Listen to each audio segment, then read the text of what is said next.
नमस्कार विद्यार्थी मित्रांनो, मी दामोदर चव्हाण मुक्त विद्यापीठ सूचनापत्र चॅनलमध्ये आपलं स्वागत आहे. मित्रांनो, जून 2022च्या प्रश्नपत्रिकांवर आधारित 2 व्हिडिओ आम्ही सादर केले. त्याला तुम्ही भरपूर प्रतिसाद दिला, म्हणून HEN 101 म्हणजेच हिंदी व इंग्रजी भाषांचा अधिष्ठान अभ्यासक्रम या विषयाचा व्हिडिओ आम्ही सादर करीत आहोत. हा व्हिडिओ आवडल्यास लाईक करा, मित्रमंडळींमध्ये शेअर करा आणि बेल आयकॉनचं बटन दाबून चॅनलला सबस्क्राईब करा.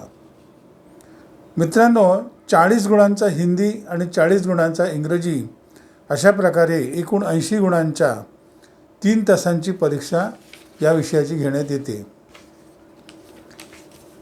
हिंदीच्या प्रश्नपत्रिकेत 2 मुख्य प्रश्न आहेत. प्रत्येक मुख्य प्रश्नात प्रत्येकी 5 उपप्रश्न आहेत. त्यापैकी कोणतेही 4 उपप्रश्न सोडवायचे आहेत. परंतु वेळेअभावी आपण या कार्यक्रमामध्ये प्रत्येक मुख्य प्रश्नातील फक्त 3च प्रश्नांचा विचार करणार आहोत.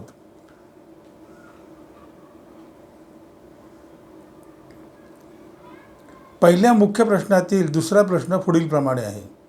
राष्ट्रभाषा बनने के लिए महात्मा गांधी ने बताए गुण लिखिए.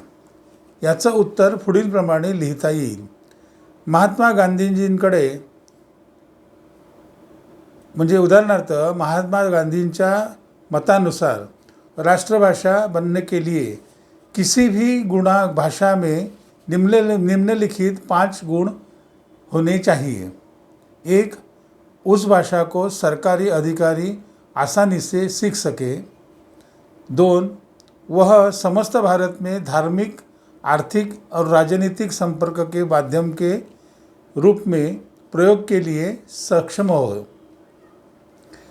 3. वह अधिकांश भारतीयों द्वारा बोली जाती हो. 4. सारे देश को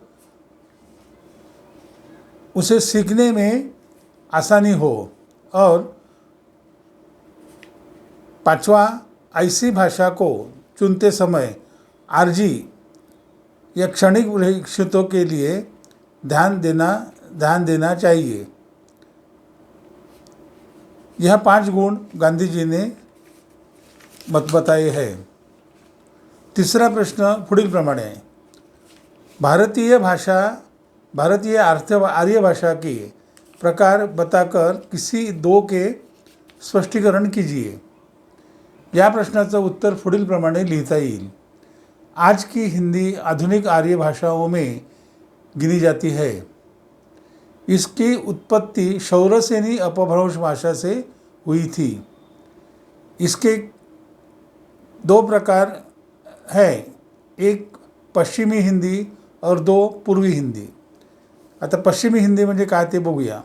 पश्चिमी हिंदी यानी मेरठ और बिजनौर और उनके आसपास के क्षेत्रों में बोली जाने वाली बोली यानी भाषा है. इसी की उपभाषाएं ब्रज, बंगरू, कनौजी है. खड़ी बोली भी इसी का रूप है, जिसकी प्रयोग पूरे भारतवर्ष में सब जगह और दुनिया में भी होती है. राष्ट्रभाषा के रूप में इसी का उपयोग होता है.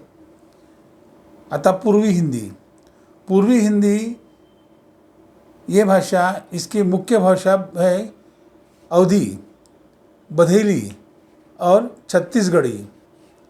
इसके अलावा इससे मिलती और 8-10 छोटी बड़ी बोली है जो पूर्वी हिंदी के क्षेत्र में प्रचलित है.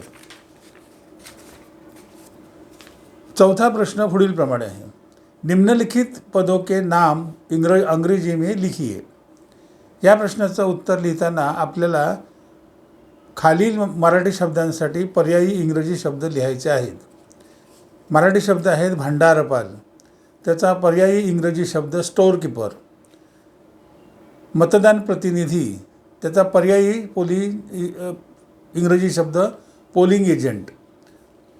तिसरा पंतप्रधान, पर्यायी इंग्रजी शब्द प्राईम मिनिस्टर. 4 प्रकल्प अधिकारी, त्याचा इंग्रजी प्रतिशब्द आहे प्रोजेक्ट ऑफिसर आणि 5वा शब्द आहे प्रमुख लिपिक. त्याचा इंग्रजी प्रतिशब्द आहे हेड क्लार्क. इथे आपला पहिला मुख्य प्रश्न संपला. आता आपण दुसऱ्या प्रश्नाकडे वळूया. दुसऱ्या प्रश्नातील पहिला प्रश्न पुढीलप्रमाणे आहे. निम्नलिखित कहावतों का अनुवाद मराठी में कीजिए. हिंदी कहावतें. अपना हात जगन्नाथ. मराठी अनुवाद आपला हात जगन्नाथ. हिंदी कहावत जैसी करणी वैसी भरणी. मराठीमध्ये कसे करावे तसे भरावे. 3 जो गरजता है वह बरसता नहीं. हिंदी रूपांतर मराठी रूपांतर गरजेल तो पडेल काय. 4 तेरी भी चूप मेरी भी चूप. मराठी अनुवाद अळीमिळी गुपचिडी. और 5वां हिंदी कहावत है बंदी मूठ लाखी. मराठीचा अनुवाद पुढीलप्रमाणे झाकली मूठ 1.25 लाखाची. अशा प्रकारे हिंदी म्हणींचा मराठी अनुवाद केला जातो. पुढचा प्रश्न आहे निम्नलिखित मराठी मुहावरों का हिंदी में अनुवाद कीजिए. मराठी मुहावरा आणि पुढे हिंदी अनुवाद दिलेला आहे. तर पहिला मराठी मुहावरा आहे विडा उचलणे. त्याचं हिंदी रूपांतर बीडा उठाना. दुसरा घाम गाळणे. हिंदीमध्ये पसीना बहाना. तिसरा दगडावरची रेख. हिंदीमध्ये पत्थर की लकीर. 4 माशी मारणे. हिंदीमध्ये मक्खी मारणा. 5 उजवा हात असणे. हिंदीमध्ये दाहिना हात होना. आता दुसऱ्या मुख्य प्रश्नातील शेवटचा प्रश्न बघू. कार्यालयीन पत्र की रूपरेखा स्पष्ट कीजिए.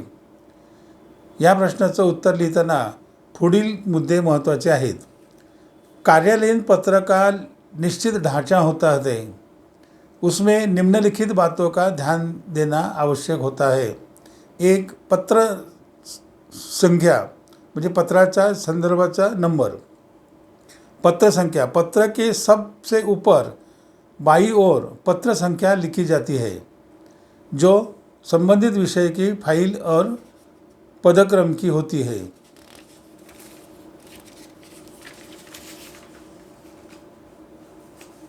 2 प्रेषक कार्यालय का पता म्हणजे जिथून पाठवायचं आहे ते त्याचा पत्ता.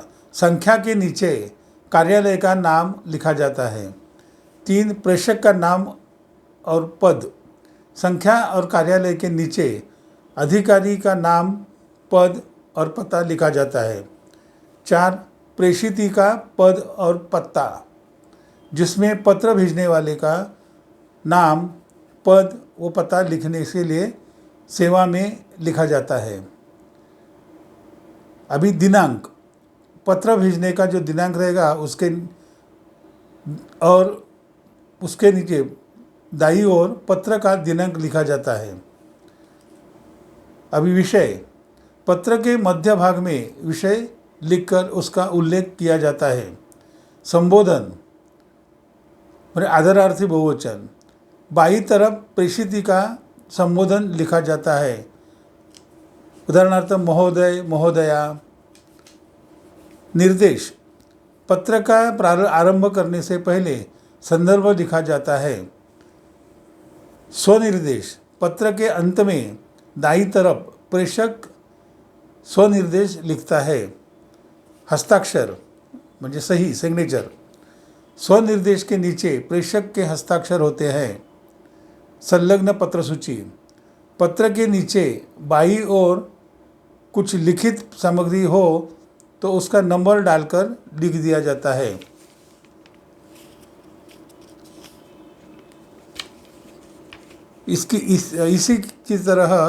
इसी के साथ हिंदी की विभाग समाप्त हो रहा है. आगे अभी हम इंग्रजी का स्टडी करेंगे.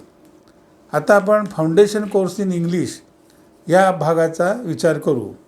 पहिल्या मुख्य प्रश्नातील पहिला प्रश्न आहे describe 5 ways of learning languages. प्रश्नाचं उत्तर असं देता येईल. Reading in meaningful way does not mean read to remember word by word, but to remember the important ideas. The following 5 steps can be followed. 1. Survey. A survey can be made by using scheming method. The passage be looked closely, main ideas be located to found the title of the passage. 2. Questions. After reading, ask some questions about the passage and subject matter, quotations, the topics, to warm up the oneself, etc. When these questions are asked, the level of understanding of the material is known. तीसरा मुद्दा, read. The deep desire to learn attract one to read, but while reading, one should understand the important points and encircled the difficult words and try to understand their meanings in reference to the what he is reading. One should not get discouraged by difficulties.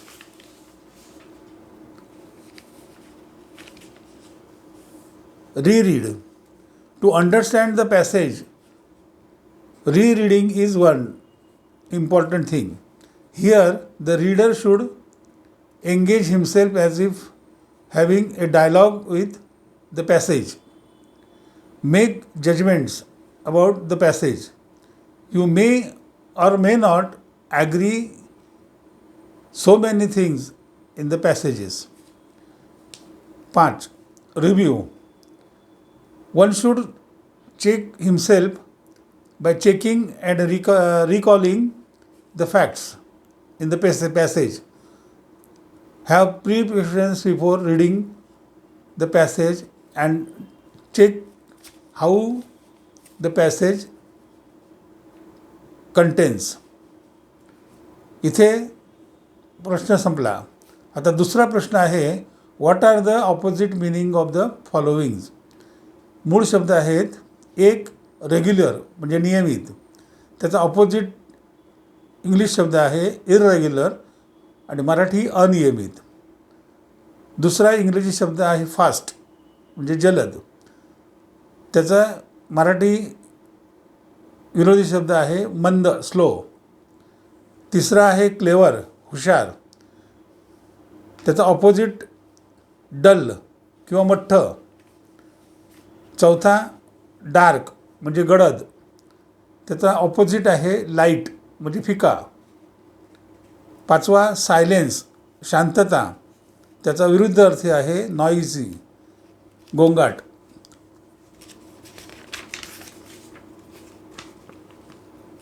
चौथा उपप्रश्न आहे, what are the full forms of following abbreviations. Abbreviations प्रथम सांगतो आणि नंतर त्यांचे फुल form. एक MLA, त्याचा फुल फॉर्म आहे member of the legislative assembly. दुसरा आहे BA, फुल फॉर्म आहे बॅचलर ऑफ आर्ट्स. तिसरा VC, व्हाईस चान्सलर. चौथा YCMOU, Yashwantrao Chavan Maharashtra open university. आणि पाचवा आहे SSC, त्याचं फुल फॉर्म आहे सेकंडरी स्कूल सर्टिफिकेट. पुढचा प्रश्न आहे, describe the elements of oral communication. या प्रश्नाचं उत्तर पुढील प्रमाणे लिहिता येईल. Oral communication is done orally.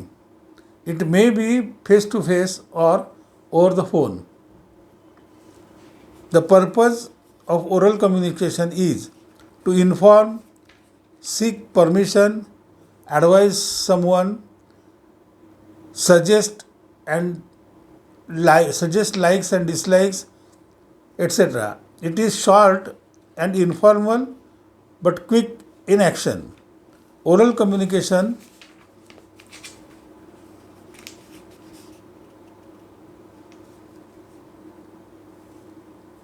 are like greetings, expressing likes and dislikes, asking and answering time at the doctor's clinic, at railway station, interviews, and the students, etc. If you want to take your classmate for some picnic, you cannot simply do it orally or casually. You have to meet your principal and ask for his permission. You have to tell him the reason for picnic and convince him that it is useful for his career. He may further ask you to write an application for permission and allow you. दुसऱ्या प्रश्नातील पहिला प्रश्न पुढील प्रमाणे आहे. Use following verbs in the future continuous tense. Wonder, I shall be wondering. 2. Look, I shall be looking. 3. Come, I will be coming.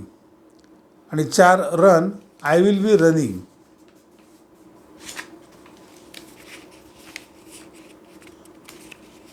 दुसऱ्या मुख्य प्रश्नाचा पुढील प्रश्न आहे. Translate the following.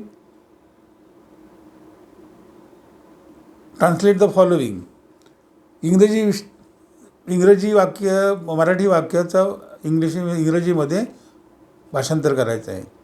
वाक्य आहे, इंग्रजी विषय सोपा आहे. त्याचं इंग्रजी रूपांतर असं, English is a simple subject.